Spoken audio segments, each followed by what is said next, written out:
चंद्रमा पर चंद्रयान-3 की लैंडिंग को लेकर बड़ा कन्फ्यूजन है। यह काम करने वाला भारत कौन सा देश बना? दक्षिणी ध्रुव पर उतरा या उसके पास? पानी खोजेगा या नहीं? क्या काम करेगा? कितने दिन जिंदा रहेगा? इससे देश, वैज्ञानिकों, इसरो और आम लोगों को क्या फायदा होगा? इन सारे सवालों के जवाब आपको इस खबर में मिल जाएंगे। एकदम स्पष्ट है कि भारत चांद पर सॉफ्ट लैंडिंग कराने वाला दुनिया का चौथा देश बन गया है, जबकि दक्षिणी ध्रुव के पास उतरने वाला पहला देश बन चुका है। इससे पहले अमेरिका ने 11 सॉफ्ट लैंडिंग की। उसका सर्वेयर 7 यानी दक्षिणी ध्रुव के थोड़ा करीब गया था, लेकिन ज्यादातर चांद की भूमध्य रेखा के आसपास और 2 उत्तरी गोलार्ध में की तरफ थे। रूस तब सोवियत संघ ने 8 सॉफ्ट लैंडिंग की है। सभी भूमध्य रेखा के आसपास या फिर उत्तरी गोलार्ध के करीब थे। चीन के 3 प्रोजेक्ट चांद पर गए हैं। चांगई 3 और 5 चांद के उत्तरी ध्रुव के आसपास था, जबकि चांगई 4 और चांद के पिछले इलाके फार साइड की तरफ गया था। भारत दुनिया का इकलौता देश है जिसने दक्षिणी ध्रुव के पास सॉफ्ट लैंडिंग कराई है। चंद्रयान 3 का लैंडर यानी विक्रम और रोवर यानी प्रज्ञान चांद पर 14 या 15 दिन काम करेंगे। ये दिन धरती के हिसाब से हैं, क्योंकि अगले 14-15 दिनों तक चांद पर सूरज की रोशनी पड़ती रहेगी। जैसे ही चांद के उस हिस्से सूरज की रोशनी हटेगी, विक्रम लैंडर और प्रज्ञान रोवर बंद हो जाएंगे। दोबारा रोशनी पड़ने पर फिर से काम कर सकते हैं। यहाँ मौजूद वीडियो में आप देख सकते हैं कि चंद्रयान 3 कहां से लैंडिंग शुरू कर रहा है, कहां पर जाकर वह लैंड हो रहा है। इसी यात्रा को 15 से 20 मिनट का टेरर कहा गया था। आप इस वीडियो को ध्यान से देखेंगे तो पता चलेगा कि जब सूरज की रोशनी चांद के दाहिनी तरफ वाले हिस्से पर पड़ने लगी, तब चंद्रयान 3 के लैंडर ने लैंडिंग शुरू की। यह दक्षिणी ध्रुव के पास जाकर लैंड करता है, ना कि दक्षिणी ध्रुव पर। हम लोग आम बोलचाल की भाषा में लंबी बातों या लंबे वाक्यों से बचते हैं, इसलिए लोग कह देते हैं कि दक्षिणी ध्रुव पर उतरा। असल में वह दक्षिणी ध्रुव के पास सॉफ्ट लैंडिंग कर चुका है, जहां पर सूरज की रोशनी पड़ती है ताकि उसका सोलर पैनल चार्ज हो सके। अगर लैंडर दक्षिणी ध्रुव पर उतरता तो वहां के -200 डिग्री सेल्सियस से ज्यादा के तापमान में काम करना बंद कर देता। ऐसे में इस प्रोजेक्ट का कोई मतलब नहीं बनता। अंधेरे में काम करना आसान नहीं होता, इसलिए विक्रम लैंडर को चांद के दक्षिणी ध्रुव के पास उस जगह उतारा गया है जहां पर सूरज की रोशनी जाती है। तो दुनिया में अब तक चांद पर सिर्फ 3 देश सफलतापूर्वक उतार पाए थे, अमेरिका, रूस, तब सोवियत संघ और चीन। अब भारत भी उतर चुका है। भारत ऐसा करने वाला दुनिया का चौथा देश बन चुका है। देश का नाम दुनिया भर में ऊंचा हुआ है, क्योंकि सॉफ्ट लैंडिंग की तकनीक खुद बनाना और उसे सफलतापूर्वक पूरा करना है किसी देश के लिए आसान नहीं होता। अब तो भारत चांद दक्षिणी ध्रुवी इलाके में पहुंचने वाला पहला देश भी बन चुका है।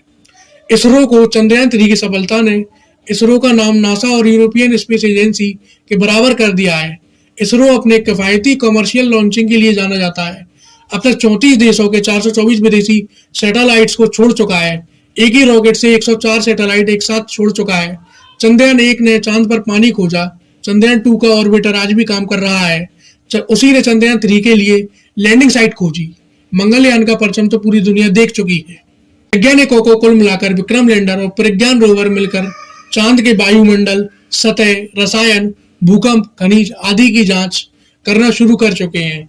इससे इसरो समेत दुनिया भर के वैज्ञानिकों को भविष्य की स्टडी के लिए डेटा और जानकारी मिलेगी। सर्च करने में आसानी होगी। आम आदमी को चंद्रयान और मंगलयान जैसे स्पेस क्राफ्ट्स में लगे पेलोड्स यानी यंत्रों का इस्तेमाल बाद में मौसम और संचार संबंधी सैटेलाइट्स में होता है, रक्षा संबंधी सैटेलाइट्स में होता है, नक्शा बनाने वाले सैटेलाइट्स में होता है। इन यंत्रों से देश में मौजूद लोगों की भलाई का काम होता है, संचार व्यवस्थाएं विकसित करने में मदद मिलती है, निगरानी आसान हो जाती है। चंद्रमा के दक्षिणी ध्रुव पर जमा हुआ पानी फ्रोजन वाटर होने की संभावना है, ऐसा दुनिया भर की स्पेस एजेंसियां और निजी कंपनियां मानती हैं। इसका मतलब यह है कि भविष्य में पानी वाली जगह के आसपास मून कॉलोनी बनाई जा सकती है। चांद पर खनन का काम शुरू हो सकता है। यहीं से मंगल ग्रह के लिए मिशन भेजे जा सकते हैं। 2008 में ब्राउन यूनिवर्सिटी के रिसर्चर्स ने बताया कि चांद पर मौजूद ज्वालामुखीय गिलास के अंदर हाइड्रोजन फंसा मिला है। 2009 में चंद्रयान 1 में लगे नासा के एक यंत्र ने चांद की सतह पर पानी की खोज की। उसी साल नासा का प्रोब चांद के दक्षिणी ध्रुव से टकराया। उसने सतह के नीचे पानी होने की जानकारी दी।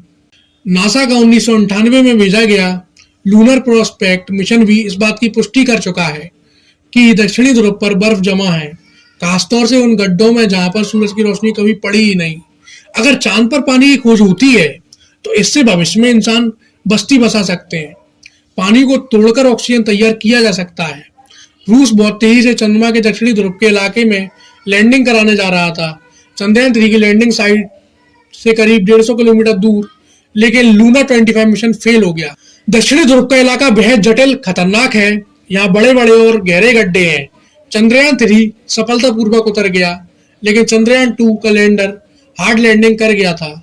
अभी अमेरिका और चीन दोनों ने दक्षिणी ध्रुव के लिए मिशन प्लान करके रखा हुआ है। अमेरिका के defence advance research project agency DARPA की प्लानिंग है कि वो चांद के दक्षिणी ध्रुव के आसपास इंसानी बस्ती बसाए। वह 10 साल से lunar architecture Luna A10 project के तहत स्टडी करवा रहा है।